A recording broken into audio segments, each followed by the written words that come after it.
അയർലൻഡിലെ growing സീസണിൻ്റെ അവസാനത്തോടടുക്കുന്ന ഈ September മാസത്തിൽ വിളവെടുപ്പിനോടൊപ്പം കുറച്ച് വിത്തുകൾ പാകുവാനും കുറേയേറെ വിത്തുകൾ ശേഖരിക്കുവാനുമുണ്ട്. വിളവെടുപ്പിന് ശേഷം അവശിഷ്ടങ്ങൾ മുറിച്ചു മാറ്റുവാനും ഈ സമയം ഏറ്റവും അനുയോജ്യമാണ്.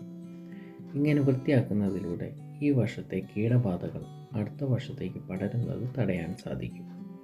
പല വർണ്ണങ്ങളിൽ പൂന്തോട്ടത്തിന് അലങ്കാരമായി നിൽക്കുന്ന ഈ പൂക്കൾ സ്വീറ്റ് പീസിൻ്റെയാണ്. വിത്തുകളായി തുടങ്ങിയ ചെടികളിൽ നിന്ന് മൂപ്പെത്തിയ കായ്കൾ ശേഖരിച്ചു തുടങ്ങാറായി. നന്നായി ഉണക്കി പേരെഴുതി സൂക്ഷിച്ചാൽ അടുത്ത സീസണിൽ വിത്ത് വാങ്ങേണ്ട കാര്യമില്ല. അതുപോലെ മാരിഗോൾഡ് വിത്തുകൾ ഉണങ്ങിയ പൂക്കളിൽ നിന്നും ശേഖരിക്കാം. നന്നായി ഉണങ്ങി സൂക്ഷിച്ചാൽ വർഷങ്ങളോളം ഉപയോഗിക്കാം. നല്ലൊരു കമ്പാനിയൻ പ്ലാന്റ് കൂടിയായ മാരിഗോൾഡ് തോട്ടത്തിൽ എത്രയുണ്ടെങ്കിലും അധികമാവില്ല. ഈ റേസ് ബെഡിൽ ഗ്രീൻ പീസിനൊപ്പം 4-5 വിത്തുകൾ ഒന്നിച്ച് കിളിർപ്പിച്ച് കൂട്ടമായി നട്ട സബോളയാണ്. ചുവന്നുള്ളിക്ക് പകരമായാണ് ഈ ചെറിയ സബോളകൾ ഉപയോഗിക്കുന്നത്.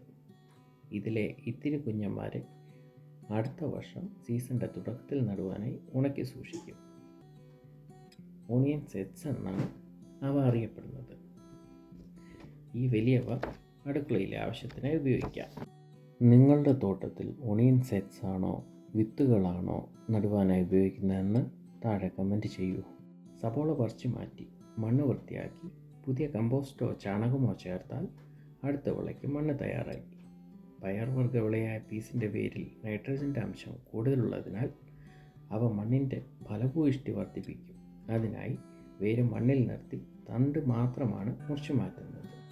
പടർന്നു കയറിയ വള്ളികളെല്ലാം മുറിച്ചു മാറ്റി വല അടുത്ത സീസണിലേക്ക് തയ്യാറായി. അടുത്ത സീസണിലെ വിളകൾക്കായി മണ്ണിൻ്റെ ഫലഭൂയിഷ്ടി വർദ്ധിപ്പിക്കുന്നത് എങ്ങനെയെന്ന് അടുത്ത വീഡിയോയിൽ കാണാം. Thank you for watching.